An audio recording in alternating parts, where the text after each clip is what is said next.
বিসমিল্লাহির রহমানির রহিম। প্রিয় দেশবাসী, শিশু, কিশোর কিশোরী, তরুণ তরুণী, ছাত্রছাত্রী, বয়স্ক বৃদ্ধ, নারী পুরুষ সবাইকে আমার সালাম জানাচ্ছি।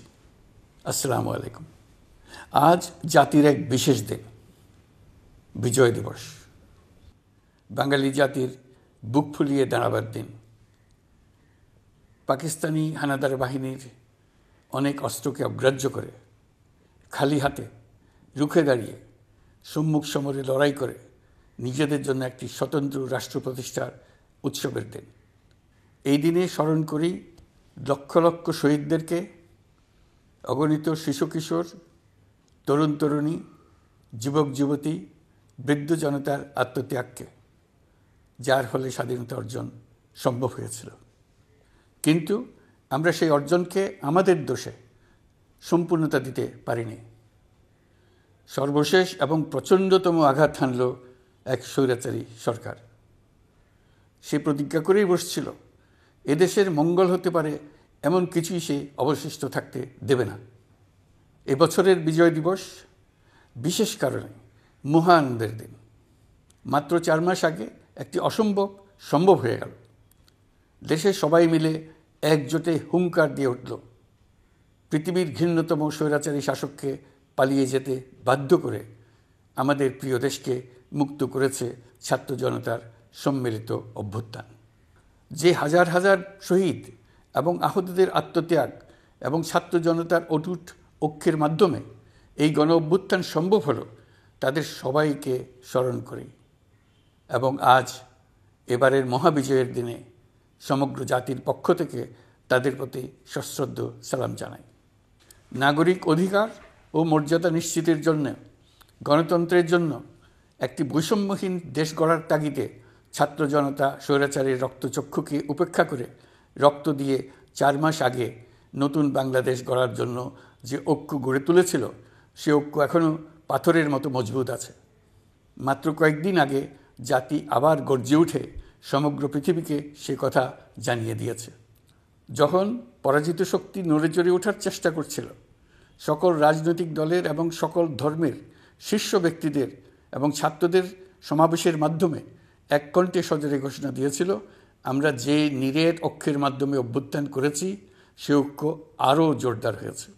4 মাসের ব্যবধানে আমাদের ঐক্য কোথাও শিথিল হয়নি। নতুন বাংলাদেশ গড়ার সংকল্পে আমরা অটুট আছি। বহির্বিশ্বে চাতুর্যপূর্ণ প্রচারণা দিয়ে যারা আমাদের মধ্যে দূরত্ব সৃষ্টির চেষ্টা করছে, তারা দূরত্ব সৃষ্টি তো করতে পারেইনি, বরং সারা জাতিকে সগৌরবে উচ্চকণ্ঠে তার ঐক্যকে পৃথিবীর সামনে তুলে ধরতে উজ্জীবিত করেছে। পরাজিত শক্তি তাদের পরাজয় কিছুতেই মেনে নিতে পারছে না। তারা প্রতিদিন দেশের ভেতরে এবং বাইরে থেকে জনতার অভ্যুত্থানকে ব্যর্থ করার জন্য বিপুল অর্থ ব্যয়ে নানা ভঙ্গিতে তাদের চেষ্টা চালিয়ে যাচ্ছে। পাচার করা হাজার হাজার কোটি টাকা তাদের আয়ত্তে রয়েছে।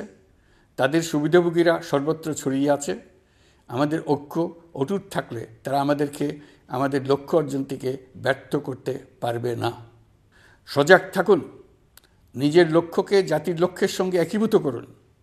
পৃথিবীর কোনো শক্তিই আমাদেরকে আমাদের লক্ষ্য অর্জন থেকে বিচ্যুত করতে পারবে না। আমি দেশের গণমাধ্যম কর্মী ও জনগণের প্রতি আহ্বান জানাই, বিশ্বের কাছে দেশের প্রকৃত চিত্র তুলে ধরুন। অপপ্রচারের বিরুদ্ধে সত্যই হোক আমাদের হাতিয়ার।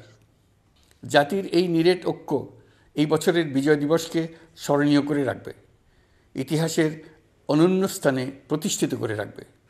এই ঐতিহাসিক অর্জনের জন্য দলমত নির্বিশেষে দেশের সকল তরুণ তরুণী, যুবক যুবতী, বৃদ্ধ বৃদ্ধা সবাইকে আমার অভিনন্দন জানাচ্ছি। এই ঐক্যের জোরে আমরা আমাদের সকল সমস্যার দ্রুত সমাধান নিশ্চিত করতে পারব। এই বিজয় মাসে আমাদের গণ অভ্যুত্থানকে অভিনন্দন জানাবার জন্য, আমাদের বিজয় দিবসে যোগ দেবার জন্য ঢাকায় এসছেন পূর্ব তিমুরের রাষ্ট্রপতি, নোবেল শান্তি পুরস্কার বিজয়ী প্রেসিডেন্ট হোসে রামোস হর্তা। তিনি তার দেশের মুক্তিযুদ্ধে নেতৃত্ব দিয়েছেন। আমাদের দেশের মুক্তিযুদ্ধ তাকে অনুপ্রাণিত করেছিল। 2002 সালে পূর্ব তিমুর স্বাধীন রাষ্ট্র হিসেবে প্রতিষ্ঠিত হয়। আমাদের জাতীয় উৎসবে শরীক হওয়ার জন্য জাতির পক্ষ থেকে তাকে আমরা স্বাগত জানাচ্ছি। কয়েকদিন আগে ইউরোপীয় ইউনিয়নের ১৯ জন রাষ্ট্রদূতের সঙ্গে আমার বৈঠক হয়েছে। এই প্রথমবারের মতো ইউরোপিয়ান ইউনিয়নের প্রায় সকল দেশের রাষ্ট্রদূতগণ একসঙ্গে ঢাকায় এসে সরকারের সঙ্গে বৈঠক করলেন। এই দেশগুলোর বেশিরভাগ দূতাবাস দিল্লিতে। তারা অনেকেই আগে কোনো দিন ঢাকায় আসেনও নি। এটি একটি ঐতিহাসিক ঘটনা।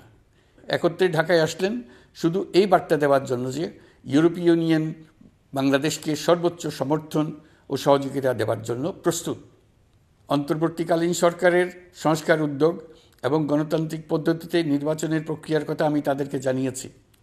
সেটিতে তারা পূর্ণ সমর্থন জানিয়েছেন এবং সরকারকে সর্বোচ্চ সহযোগিতা করবেন বলে জানিয়েছেন। বাংলাদেশের বিরুদ্ধে অপপ্রচার এবং ভুল তথ্য প্রচারের বিষয়েও আমি ইউরোপীয় ইউনিয়নের কূটনীতিকদের জানিয়েছি। ইউরোপীয় দেশগুলোর মধ্যে যাদের ভিসা অফিস নয়াদিল্লিতে আছে তাদেরকে ঢাকা বা অন্য কোনো প্রতিবেশী দেশে ভিসা অফিস নিয়ে আসার জন্য আমি অনুরোধ করেছি। আমি বলেছি, ইউরোপীয় দেশগুলোর বিশ্ববিদ্যালয়ে ভর্তির জন্য অনেক বাংলাদেশি শিক্ষার্থীর ভিসা পেতে সমস্যা হয়। তারা যদি ভিসা সেন্টার ঢাকায় নিয়ে আসেন তাহলে আমাদের ছেলে মেয়েদের ভোগান্তি কমে যাবে। এছাড়া অর্থনৈতিক ও সামাজিক ক্ষেত্রে তাদের সহযোগিতার মাত্রা বাড়ানোর বিষয়ে আমি আলাপ করেছি। বিশ্বব্যাংক সহ অন্যান্য সকল দাতা প্রতিষ্ঠানসমূহের কাছে আমাদের অর্থনীতির ভবিষ্যৎ সম্বন্ধে আস্থা প্রতিষ্ঠিত করতে অন্তর্বর্তীকালীন সরকার সক্ষম হয়েছে। তারা নতুন উদ্যোগে এবং নতুন উৎসাহে আমাদের সঙ্গে নতুন আর্থিক সম্পর্ক গড়ে তুলতে এগিয়ে এসছে। অর্থনীতির সাফল্যের ব্যাপারে দেশে এবং বিদেশে আস্থার সৃষ্টি হয়েছে। অন্তর্বর্তী সরকার যখন দায়িত্ব গ্রহণ করে অর্থনীতি তখন ভেঙে পড়ার অবস্থায়। গত 4 মাসে এই অবস্থার বিরাট পরিবর্তন হয়েছে। ব্যাংকিং ব্যবস্থায় আস্থা এবং নিয়ম শৃঙ্খলা ফিরে আসছে। কোনো ব্যাংক বন্ধ করে দিতে হয়নি। ব্যাংক যত দুর্বলই হোক তাকে টিকিয়ে রাখার ব্যবস্থা করা হয়েছে। প্রথম দিকে আমানতকারীর টাকা উত্তোলনের ব্যাপারে বিধিনিষেধ আরোপ করা হয়েছিল, এখন সেটা তুলে দেওয়া হয়েছে। বাংলাদেশ ব্যাংক সকল ব্যাংককে আমানত ফেরত দেওয়ার জন্য নতুন টাকার সরবরাহ দিতে প্রস্তুত হয়েছে। আশা করি এতে ব্যাংকিং ব্যবস্থায় সকলের আস্থা ফিরে আসবে। প্রিয় দেশবাসী, আমাদের সরকারের শুরুতেই একটি কমিটি নিয়োগ করেছিলাম, শ্বেতপত্র প্রণয়ন কমিটি। এই কমিটির কাজ ছিল অভ্যুত্থানের পর অর্থনীতি কোন পরিস্থিতিতে যাত্রা শুরু করলো তার একটা দলিল রচনা করা। এতে কি পেলাম না তার একটা চিত্র তুলে ধরার দায়িত্ব দেওয়া হয়েছিল এই কমিটিকে। ডক্টর দেবপ্রিয়ের সভাপতিত্বে গঠিত 12 সদস্যের শ্বেতপত্র প্রণয়ন কমিটি নির্ধারিত সময়ে এই কঠিন কাজ সম্পন্ন করে আমাদের কাছে 400 পৃষ্ঠার একটা বিস্তারিত রিপোর্ট পেশ করেছে। রিপোর্ট পড়ে দেশের মানুষ হতভম্ব হয়ে গেছে। দেশে বিদেশে অনেক প্রতিষ্ঠান ও ব্যক্তি গভীর আগ্রহ নিয়ে এই রিপোর্টটি সংগ্রহ করছে। দেশের মধ্যে পত্রপত্রিকা, সেমিনার, আলোচনা সভা, টেলিভিশনে এই নিয়ে প্রচুর আলোচনা হচ্ছে। ফ্যাসিবাদী সরকার দেশের অর্থনীতিকে ভেঙে দিয়ে গেছে এটা সবাই বুঝতে পারছিল, কিন্তু অর্থনীতিকে কী পরিমাণ ধ্বংসস্তূপে পরিণত করে দিয়ে গেছে তার পরিমাপ সম্বন্ধে কোনো ধারণা করতে পারছিল না। শ্বেতপত্র প্রণয়ন কমিটি হিসেব নিকেশ করে এর পরিমাণ বের করে দিয়েছে। এই রিপোর্ট পড়ে সকলে অবিশ্বাস্য চোখে একে অপরের দিকে তাকাচ্ছে। কারো মুখে কথা বেরোচ্ছে না।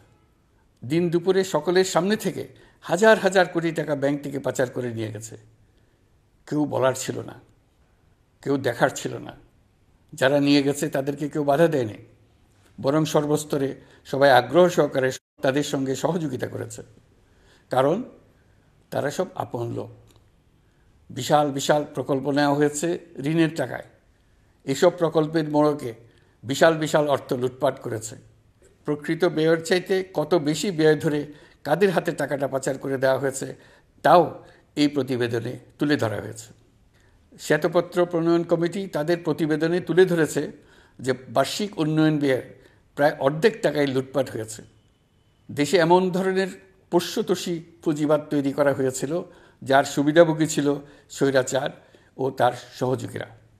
প্রতিবেদনে উল্লেখ করা হয়েছে যে নির্দিষ্ট কিছু গোষ্ঠীকে সুবিধা দিতে যে পরিমাণ কর ছাড় দেওয়া হয়েছে সেটা অর্ধেকে নামিয়ে আনা গেলে দেশের শিক্ষা বাজেট দ্বিগুণ, স্বাস্থ্য বাজেট 3 গুণ করা সম্ভব ছিল। পাচার করা এই টাকা আপনাদেরই টাকা। তারা প্রকাশ্যে আপনাদের কষ্টার্জিত টাকা লুট করে বিদেশে ভোগবিলাসে ব্যয় করছে।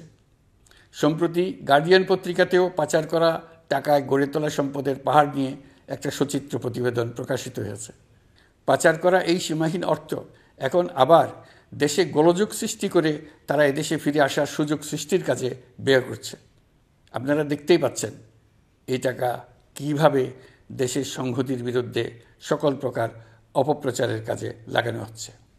প্রতি বছর অর্থনৈতিক প্রবৃদ্ধির যে হার দেখানো হয়েছে সেটাও মন গড়া। দেশকে এবং পৃথিবীকে বলা হচ্ছিল কি সুন্দর দেশ বাংলাদেশ, লাফিয়ে লাফিয়ে তার উন্নয়নে এগিয়ে চলছে। এখন বাংলাদেশ ব্যাংকের বড় কাজ হলো পাচার করা টাকা দেশে ফিরিয়ে আনা। তারা তাদের সর্বোচ্চ ক্ষমতা দিয়ে সেটা চেষ্টা করছে। কাজটা কঠিন, কারণ এই বিষয়ক আইন কঠিন। আমরা বাংলাদেশ ব্যাংককে সাহস ও সমর্থন দিয়ে যাচ্ছি। বারবার বলছি, অন্তর্বর্তী সরকারের আমলে আংশিক টাকা হলেও যেন ফেরত আনা যায়। প্রিয় দেশবাসী, অন্তর্বর্তীকালীন সরকার দায়িত্ব নেওয়ার পর বিভিন্ন খাতে সংস্কারের লক্ষ্যে গুম কমিশন সহ 15টি কমিশন গঠন করেছে।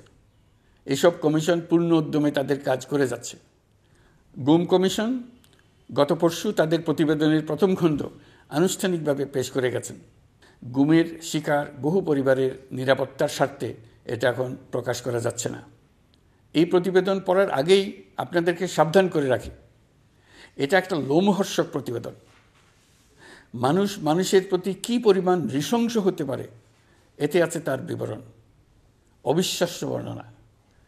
সরকারের আক্রোশের শিকার হয়ে ঘটনাচক্রে যারা এখনও বেঁচে আছেন তারা আজ পর্যন্ত মুখ খুলতে সাহস করছেন না। তাদের ভয় কিছুতেই কাটছে না। তাদের ভয় হঠাৎ যদি ওই জালেমরা আবার ক্ষমতায় আসে তাহলে তাদের প্রতি এরা নৃশংসতম হবে। গত সরকারের ঘৃণ্যতম অধ্যায়ের ঐতিহাসিক দলিল হিসেবে এই প্রতিবেদন অমর হয়ে থাকবে। আমি আশা করছি কমিশনগুলো এখন থেকে নিয়মিতভাবে তাদের নির্ধারিত সময়ের মধ্যে তাদের প্রতিবেদন ও সুপারিশমালা পেশ করতে থাকবে। প্রিয় দেশবাসী, আমাদের সংস্কারের যে আকাঙ্ক্ষা সেটি বাস্তবায়নে প্রতিটি কমিশনই আমাদের জন্য গুরুত্বপূর্ণ। তবে নির্বাচন ব্যবস্থা সংস্কার ও সংবিধান সংস্কার কমিশনের কথা আমি একটু আলাদাভাবে বলতে চাই। কেননা এই দুটি কমিশনের সুপারিশের উপর প্রধানত নির্ভর করছে আমাদের আগামী নির্বাচন প্রস্তুতি ও তারিখ। এই প্রসঙ্গে বড় খবর হলো প্রধান নির্বাচন কমিশনার সহ নির্বাচন কমিশন গঠন করা হয়ে গেছে। কমিশন দায়িত্ব গ্রহণ করেছে। এখন থেকে তাদের হাতে দায়িত্ব ন্যস্ত হলো ভবিষ্যৎ সরকার গঠন করার প্রক্রিয়া শুরু করার। তারা তাদের প্রস্তুতির কাজ শুরু করেছেন। তাদের হাতে অনেক কাজ। প্রথমে সবচেয়ে বড় কাজ ভোটার তালিকা হালনাগাদ করা। এটা এমনিতেই কঠিন কাজ। এখন কাজটা আরও কঠিন হলো এই জন্য যে গত 3টা নির্বাচনে ভোটারদের অংশগ্রহণ করার সুযোগ ছিল না। ভোটার তালিকা যাচাই করার সুযোগ হয়নি কারো। গত 15 বছরে যারা ভোটার হওয়ার যোগ্য হয়েছে তাদের সবার নাম ভোটার তালিকায় তোলা নিশ্চিত করতে হবে। এটা একটা বড় কাজ। ছাত্র জনতার অভ্যুত্থানের পর এখানে গলদ রাখার কোনো সুযোগ নেই। দীর্ঘদিন পর এবার বহু তরুণ তরুণী জীবনে প্রথমবারের মতো ভোট দেবে। অতীতে তাদেরকে সে অধিকার এবং আনন্দ থেকে বঞ্চিত করা হয়েছে। তাই এবারের নির্বাচনে তাদের ভোটদান একটি স্মরণীয় ঘটনা হয়ে থাকবে। এই অভিজ্ঞতাকে মসৃণ করার সমস্ত আয়োজন করতে হবে। আমার একান্ত ইচ্ছা এবারের নির্বাচনে প্রথমবারের তরুণ তরুণী ভোটাররা শতকরা 100 ভাগের কাছাকাছি সংখ্যায় ভোট দিয়ে একটি ঐতিহ্য সৃষ্টি করুক। নির্বাচন কমিশন এবং সকল সামাজিক প্রতিষ্ঠান ও রাজনৈতিক দলের প্রতি আমার আহ্বান, সবাই মিলে আমরা যেন ওই লক্ষ্য অর্জনে নানা প্রকার সৃজনশীল কর্মসূচি গ্রহণ করি। এখন থেকে সবাই মিলে এমন একটা ঐতিহ্য সৃষ্টি করি যেন স্থানীয় নির্বাচন সহ সকল নির্বাচনে সকল কেন্দ্রে প্রথমবারের ভোটাররা 100% কাছাকাছি সংখ্যায় ভোটদান নিশ্চিত করবে। এটা নিশ্চিত করতে পারলে ভবিষ্যতে কোনো সরকার মানুষের ভোটাধিকার কেড়ে নেবার সাহস করতে পারবে না। নতুন ভোটার ছাড়াও যাদের আগে থেকে ভোটার তালিকায় নাম থাকার কথা ছিল তারা ভোটার তালিকায় আছে কিনা তা নিশ্চিত করতে হবে। বিশেষ মনোযোগ দিয়ে ভুয়া ভোটারদেরকে তালিকা থেকে বের করে দিতে হবে। এবার আমরা প্রবাসী বাংলাদেশিদেরকে ভোট দেওয়া নিশ্চিত করতে চাই। অতীতে আমরা এই ব্যাপারে অনেকবার আশ্বাসের কথা শুনেছি। এই সরকারের আমলে এটা যেন প্রথমবারের মতো বাস্তবায়িত হয়, এটা আমরা নিশ্চিত করতে চাই। এর জন্য একটা নির্ভরযোগ্য ব্যবস্থা করতে হবে। সব কিছুই সমসাপেক্ষ ব্যাপার। এর সঙ্গে যদি আমরা নির্বাচন প্রক্রিয়া আরও উন্নত করতে চাই, নির্বাচন সংস্কার কমিশনের সুপারিশমালা বাস্তবায়ন করতে চাই, তাহলে প্রয়োজনীয় সংস্কারের বিস্তৃতি ও গভীরতা অনুসারে নির্বাচন কমিশনকে সময় দিতে হবে। আমি সকল প্রধান সংস্কারগুলো সম্পন্ন করে নির্বাচন আয়োজন করার ব্যাপারে বরাবর আপনাদের কাছে আবেদন জানিয়ে এসেছি। তবে রাজনৈতিক ঐকমত্যের কারণে আমাদেরকে আবার বলছি, যদি অল্প কিছু সংস্কার করে ভোটার তালিকা নির্ভুলভাবে তৈরি করার ভিত্তিতে নির্বাচন সম্পন্ন করতে হয়, তাহলে 2025 সালের শেষের দিকে নির্বাচন অনুষ্ঠান হয়তো সম্ভব হবে। আর যদি এর সঙ্গে নির্বাচন প্রক্রিয়া এবং নির্বাচন সংস্কার কমিশনের সুপারিশের পরিপ্রেক্ষিতে এবং জাতীয় ঐকমত্যের ভিত্তিতে প্রত্যাশিত মাত্রার সংস্কার যোগ করি, তাহলে অন্তত আরও 6 মাস অতিরিক্ত সময় লাগতে পারে। মোটা দাগে বলা যায় 2025 সালের শেষ দিক থেকে 2026 সালের প্রথমার্ধের মধ্যে নির্বাচনের সময় নির্ধারণ করা যায়। প্রিয় দেশবাসী, যে কোনো সংস্কারের কাজে হাত দিতে গেলে রাজনৈতিক ঐকমত্যের প্রয়োজন। এই ঐকমত্যে পৌঁছানোর প্রক্রিয়া কী হবে? অন্তর্বর্তীকালীন সরকার এভাবে অগ্রসর হবার প্রস্তুতি নিচ্ছে। অন্তর্বর্তীকালীন সরকার প্রথম পর্যায়ে 6টি সংস্কার কমিশন গঠন করেছে। এরা শীঘ্রই চূড়ান্ত প্রতিবেদন পেশ করবে বলে আশা করি। আমরা এই 6 কমিশনের চেয়ারম্যানদের নিয়ে একটি জাতীয় ঐকমত্য গঠন কমিশন প্রতিষ্ঠা করার দিকে অগ্রসর হচ্ছি। এর কাজ হবে রাজনৈতিক দল সহ সকল পক্ষের সঙ্গে মতামত বিনিময় করে যে সমস্ত বিষয়ে ঐকমত্য স্থাপন হবে সেগুলো চিহ্নিত করা এবং বাস্তবায়নের জন্য সুপারিশ করা। যেহেতু জাতীয় ঐকমত্য প্রতিষ্ঠা করা অন্তর্বর্তীকালীন সরকারের অতি গুরুত্বপূর্ণ দায়িত্ব, তা বিবেচনা করে আমি এই কমিশনের চেয়ারম্যানের দায়িত্ব পালন করব। আমার সাথে এই কমিশনের সহসভাপতির দায়িত্ব পালন করবেন অধ্যাপক আলী রিয়াজ। কমিশন প্রয়োজন মনে করলে নতুন সদস্য কোঅপ্ট করতে পারবে। প্রথম 6টি কমিশনের চূড়ান্ত প্রতিবেদন পাওয়ার পর আগামী মাসেই জাতীয় ঐকমত্য গঠন কমিশন তার কাজ শুরু করতে পারবে বলে আমি আশা করছি। এই নতুন কমিশনের প্রথম কাজ হবে নির্বাচন অনুষ্ঠানের জন্য যে সমস্ত সিদ্ধান্ত জরুরি সেই সমস্ত বিষয়ে তাড়াতাড়ি ঐকমত্য সৃষ্টি করা এবং সকলের সঙ্গে আলোচনা করে কোন সময়ে নির্বাচন অনুষ্ঠান করা যায় সেই ব্যাপারে পরামর্শ চূড়ান্ত করা। প্রিয় দেশবাসী, নির্বাচন আয়োজন ও সংস্কার ছাড়াও আপনারা আমাদের উপর অনেকগুলো দায়িত্ব দিয়েছেন। এর মধ্যে রয়েছে অর্থনীতি পুনরুদ্ধার ও মানুষের জীবনমান উন্নয়ন। ফ্যাসিবাদী সরকারের কাছ থেকে আমরা বিপর্যস্ত এক অর্থনীতি পেয়েছি। আমাদের বৈদেশিক রিজার্ভ তলানিতে গিয়ে ঠেকেছিল। 2024 সালের নভেম্বরে রপ্তানি আয়ের পরিমাণ ছিল $4.12 বিলিয়ন, যা আগের মাসের তুলনায় 15.63% বেশি। সামগ্রিকভাবে 2024 সালের জুলাই নভেম্বর সময়কালে রপ্তানি $16.11 বিলিয়ন মার্কিন ডলারে পৌঁছেছে। গত বছর একই সময়ে রপ্তানি আয় ছিল $14.34 বিলিয়ন মার্কিন ডলার। বছরের হিসাবে এই প্রান্তিকে রপ্তানি আয়ের প্রবৃদ্ধি 12.34%। বৈদেশিক মুদ্রার রিজার্ভ $19 বিলিয়ন পৌঁছেছে। এসবের মাধ্যমে আমাদের অর্থনীতি ঘুরে দাঁড়াতে শুরু করেছে। পরিস্থিতির উন্নতি হচ্ছে। গার্মেন্টস শ্রমিক ভাই বোনেরা বাংলাদেশের অর্থনীতির অন্যতম চালিকা শক্তি। তাদের বার্ষিক মজুরি 9% বাড়ানোর সিদ্ধান্ত হয়েছে। মূল্যস্ফীতির বিষয়টি বিবেচনা করে শ্রমিক ইউনিয়ন মালিক পক্ষের সঙ্গে আলোচনার ভিত্তিতে এটি নির্ধারণ করা হয়েছে। মূল্যস্ফীতি নিয়ন্ত্রণে সরকার আন্তরিকভাবে কাজ করছে। স্বীকার করতে দ্বিধা নেই, এক্ষেত্রে কাঙ্ক্ষিত সাফল্য আমরা এখনও পাইনি। তবে আমার বিশ্বাস মূল্যস্ফীতি শিগগিরই কমে আসবে। গত কয়েক মাসে বাজারে কিছু পণ্যের দাম বেড়েছে। আমরা সরবরাহ বাড়িয়ে, আমদানিতে শুল্ক ছাড় দিয়ে, মধ্যস্বত্বভোগীদের দৌরাত্ম্য কমিয়ে এবং বাজার তদারকির মধ্য দিয়ে জিনিসপত্রের দাম কমিয়ে আনার চেষ্টা করছি। পরিবহন খাতে চাঁদাবাজি এখনও পুরোপুরি বন্ধ করা যায়নি। এটা সম্ভব হলে আমরা আশা করি জিনিসপত্রের দাম আরও কমে আসবে। আমরা আপনাদের কষ্টে সমব্যথী। তবে আমরা জানি সরকারের কাজ কেবল সমবেদনা জানানো নয়। আমরা আপনাদের কষ্ট কমিয়ে আনতে সকল রকম চেষ্টা চালিয়ে যাচ্ছি। আসন্ন রমজানে দ্রব্যমূল্য সহনীয় রাখতে আমরা সবার সহযোগিতা চাই। আমরা ইতিমধ্যে ব্যবসায়ীদের সঙ্গে কথা বলেছি। তারা আমাদের কাছে ওয়াদা করেছে বাজারে পণ্য সরবরাহে কোনো সংকট হবে না। অতিরিক্ত মুনাফার লোভে যদি কেউ কৃত্রিম কোনো সংকট সৃষ্টির চেষ্টা করে আমরা তাকে কঠোর হাতে দমন করব। বাজার সিন্ডিকেটের দৌরাত্ম্য বন্ধ করতে বিকল্প কৃষি বাজার চালু করার লক্ষ্যে আমরা কাজ করে যাচ্ছি। প্রিয় দেশবাসী, হত্যাযজ্ঞের সাথে জড়িত পতিত স্বৈরশাসক ও তার দোসরদের বিচার কার্যক্রম এগিয়ে চলছে। এই জন্য আন্তর্জাতিক অপরাধ ট্রাইব্যুনাল আইন সংশোধন করা হয়েছে।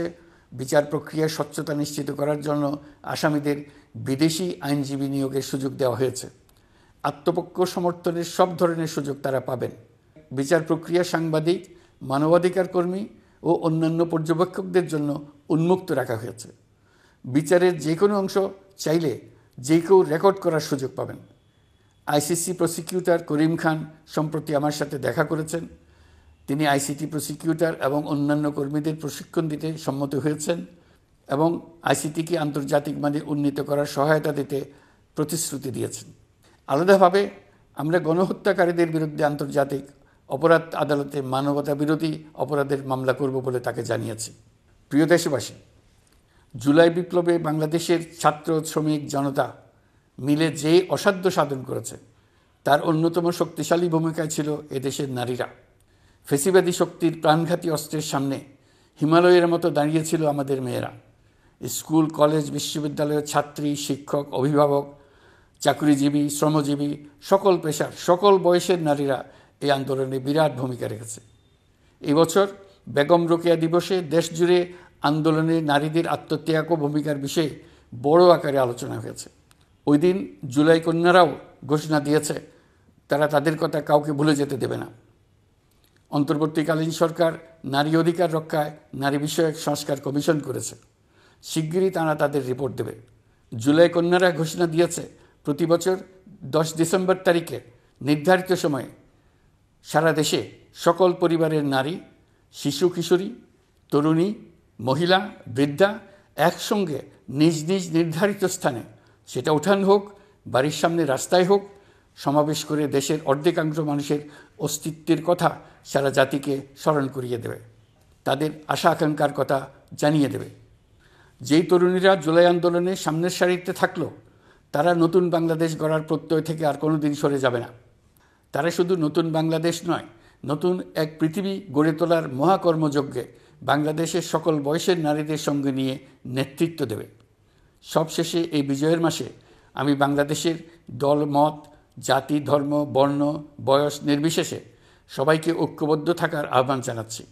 শক্তিশালী স্বৈরাচারী সরকারকে জাতীয় ঐক্যের মাধ্যমেই আমরা হটাতে পেরেছি।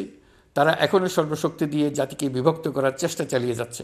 সাম্প্রদায়িক রাজনীতির মাধ্যমে জাতীয় ঐক্যকে নস্যাৎ করতে চাচ্ছে, একের প্রতি অন্যের বিষ উগড়ে দিতে চাচ্ছে। তাদের এই হীন প্রচেষ্টাকে কোনোভাবেই সফল হতে দেবেন না। প্রিয় দেশবাসী, এটা আমাদের বিজয়ের মাস। 16ই ডিসেম্বরে যুদ্ধ জয় করে পৃথিবীর বুকে বাঙালি জাতির একটা স্বাধীন রাষ্ট্র প্রতিষ্ঠার মাস, শত্রুকে চূড়ান্তভাবে পরাজিত করার মাস, নিজের শক্তিকে আবিষ্কার করার মাস। এই বিজয়ের মাসে আমরা সকল প্রস্তুতি নিয়ে দৃঢ় পদক্ষেপে নতুন বাংলাদেশ গড়ার যাত্রা শুরু করলাম। এই যাত্রা শুভ হোক, গন্তব্যে পৌঁছানো নিশ্চিত ও আনন্দদায়ক হোক। বিজয়ের মাস হোক নারী, পুরুষ, ধর্ম, বর্ণ, রাজনৈতিক পরিচয় নির্বিশেষে জাতির মহা ঐক্যের মাস। বিজয়ের মাস হোক ছাত্র জনতার অভ্যুত্থানকে স্মরণ করে নতুন বাংলাদেশ গড়ার শপথ দৃঢ়তার সঙ্গে পুনর্ব্যক্ত করার মাস। বিজয়ের মাস হোক নতুন বাংলাদেশ গড়ার লক্ষ্যে তরুণদের প্রচণ্ড দুঃসাহস প্রকাশের মাস।